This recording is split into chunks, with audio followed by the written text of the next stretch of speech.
Telangana Puducherry governor പദവികൾ രാജിവെച്ച തമിഴ്സൈ സൗന്ദരരാജൻ ലോക്സഭാ സ്ഥാനാർത്ഥിയായി മത്സരിക്കുമ്പോൾ ഇവിടങ്ങളിൽ പുതിയ ഗവർണർമാരെ കണ്ടെത്താനുള്ള കൂടിയാലോചനകൾ BJPയിൽ തുടങ്ങി. തമിഴ്സൈയുടെ രാജിക്കത്ത് രാഷ്ട്രപതി ദ്രൗപദി മുർമുവിന് കൈമാറി. കഴിഞ്ഞ 15-ാം തീയതി തെലങ്കാനയിലെത്തിയ പ്രധാനമന്ത്രി നരേന്ദ്രമോദി ഗഞ്ചേലിയിലെ റോഡ് ഷോ കഴിഞ്ഞ് രാജ്ഭവനിലെത്തിയിരുന്നു. തുടർന്നുള്ള കൂടിക്കാഴ്ചയിലാണ് രാജിവെക്കാൻ തീരുമാനിച്ചത്. കന്യാകുമാരി, ചെന്നൈ സൗത്ത്, തിരുനെൽവേലി, പുതുച്ചേരി മണ്ഡലങ്ങളിൽ ഏതെങ്കിലും ഒരിടത്തിൽ തമിഴ്സൈ മത്സരിക്കും. പുതുച്ചേരിയിൽ കേന്ദ്രമന്ത്രി നിർമ്മല സീതാരാമൻ്റെ പേരും പരിഗണനയിലുണ്ട്. ഇത്തവണ BJPക്ക് മുന്നേറാൻ സാധിക്കുമെന്ന് പ്രതീക്ഷിക്കുന്ന മണ്ഡലങ്ങളാണ് ഇവ. അതേസമയം തമിഴ്നാട്ടിലെ BJP നേതൃത്വത്തിന് തമിഴ്സൈയോട് താല്പര്യമില്ല.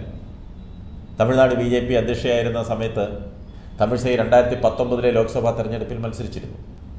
DMK നേതാവ് കനിമൊഴിയോട് തൂത്തുക്കുടിയിൽ 3,47,000 വോട്ടുകൾക്കാണ് തോറ്റത്.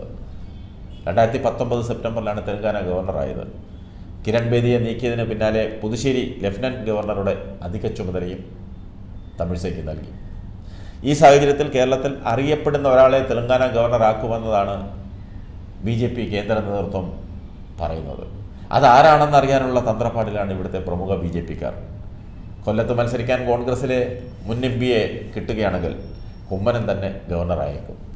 കഴിഞ്ഞ തവണ മിസോറാം ഗവർണർ സ്ഥാനത്ത് നിന്നും കാലാവധി തികയ്ക്കാതെയാണ് തിരുവനന്തപുരം ലോക്സഭാ മണ്ഡലത്തിൽ മത്സരിക്കാനെത്തിയത്. അതുകൊണ്ടൊരു ചാൻസ് കൊടുക്കുമെന്നാണ് ലഭിക്കുന്ന വിവരം. അതേസമയം മുൻ കേന്ദ്രമന്ത്രിയും BJP നേതാവുമായ പൊൻ രാധാകൃഷ്ണനെ ഗവർണറാക്കാൻ ശുപാർശ ചെയ്തേക്കും. നേരത്തെ കന്യാകുമാരി MP ആയിരുന്ന പൊൻ രാധാകൃഷ്ണൻ ഇത്തവണ മത്സരിക്കാനില്ലെന്ന് നേതൃത്വത്തെ അറിയിച്ചിരുന്നു.